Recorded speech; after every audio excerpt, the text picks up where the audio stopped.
Hello students, इस video में Kirchhoff law से रिलेटेड क्वेश्चन सॉल्व करेंगे।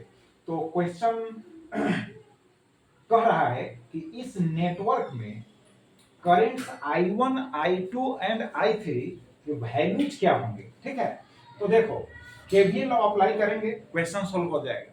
तो केवीएल लॉ कहता है कि किसी भी क्लोज्ड लूप में, ठीक है, टोटल जो पोटेंशियल डिफरेंसेस होंगे दैट विल बी जीरो। तो सबसे पहले हम क्लोज्ड लूप कंसीडर करेंगे ए बी सी डी ए। तो यहां लिखे हैं देखो, from KVL in close loop A B C D A. अब इसमें देखना क्या है, ट्रांसवर्सल यहां जो हम ड्रॉ किए हैं इसमें भी ड्रॉ किए हैं, दोनों में जो है ट्रांसवर्सल का डायरेक्शन जो है एंटी क्लॉकवाइज है, सेम ऑर्डर में ड्रॉ करना है। ठीक, अब ट्रांसवर्सल के अलोंग जो है यहां करंट इस पार्ट में फ्लो हो रहा है। ठीक है, तो देखो यहां पर निगेटिव टर्मिनल, यहां पॉजिटिव टर्मिनल। ठीक है, तो यहां गेन हो रहा है, तो गेन हो रहा है 24 हो गया प्लस में। अब यहां देखो पॉजिटिव टू निगेटिव हो गया, तो यहां जो हो गया है ना -27 हो गया।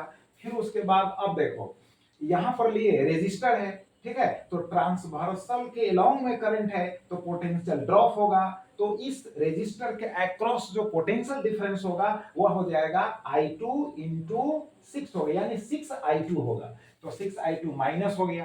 फिर उसके बाद देखो इसमें जो है यहां पर जो है रेजिस्टर जो है जिसका रेसिस्टेंस 2 ओम है, इसका अक्रॉस जो पोटेंशियल डिफरेंस होगा, तो करंट तो I1 है, तो I1 into 2 that is 2I1 यहां निगेटिव होगा, क्योंकि ट्रांसवर्सल के अलोंग करंट शो हो रहा है तो पोटेंशियल ड्रॉप होगा। क्लियर हो गया। अब इसको हम सिंपलीफाई करेंगे तो यहां पर आ गया 2I1 plus 6I2 is equal to -3। Equation number हो गया फर्स्ट। अब नेक्स्ट देखो, नेक्स्ट है क्लोज्ड लूप जो है A D E F A में। अब इसमें देखो ट्रांसवर्सल के अपोजिट डायरेक्शन में करंट यहां शो हो रहा है। ठीक है, तो यहां पर अपोजिट डायरेक्शन में शो हो रहा है, तो यहां पर देखो 27, यहां पर देखो 27 वोल्ट जो होगा यहां हो जाएगा पॉजिटिव। बात समझ गए। अब उसके बाद देखो ट्रांसवर्सल के एलोंग जो है यहां पर इस पार्ट में देखो इसमें तो अपोजिट हो गया।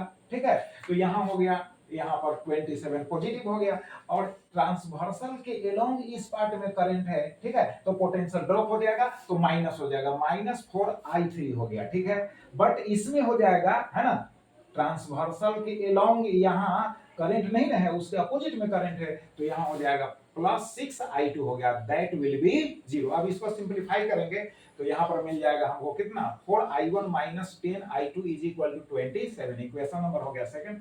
अब क्या करते हैं, इक्वेशंस को सोल्व करेंगे।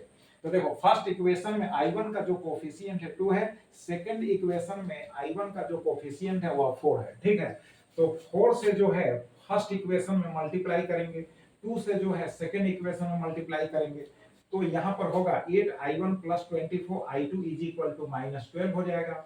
एंड नेक्स्ट जो होगा 8I1 minus 20I2 is equal to 54 होगा। ठीक है, अब जो है सब्ट्रैक्ट कर देंगे। ठीक है, तो यहाँ कैंसिल हो जाएगा, और इसके बाद है ना यहाँ 24I2 है, यहाँ हो जाएगा +24I2, ऐड कर देंगे 44I2 हो गया, और दिस इज इक्वल टू हो जाएगा -66। ठीक है, अब यहाँ पर I2 इज इक्वल टू हो गया -1.5 एम्पियर। अब देखो I2 इज इक्वल टू हो गया -1.5 एम्पियर। इसका मतलब है कि हमने यहाँ जो ड्रॉ किया, हमने ड्रॉ नहीं किया बल्कि क्वेश्चन में ही ड्रॉ किया हुआ है, तो यहाँ जो ड्रॉ किया हुआ है I2 का डायरेक्शन जस्ट उसके अपोजिट हो गया। क्लियर हो गया। तो I2 का डायरेक्शन ऐसे होगा रियल में। क्लियर। अब उसके बाद I2 का वैल्यू जो है इक्वेशन फर्स्ट में पुट कर देंगे, तो I1 का वैल्यू आ जाएगा 3 एम्पियर। I1 का वैल्यू अकॉर्डिंग टू क्वेश्चन जो है राइट है, क्योंकि क्वेश्चन में I1 का जो डायरेक्शन है ना, वो सेम आ गया यहाँ 3 एम्पियर, मतलब इसमें डायरेक्शन चेंजिंग नहीं होगा।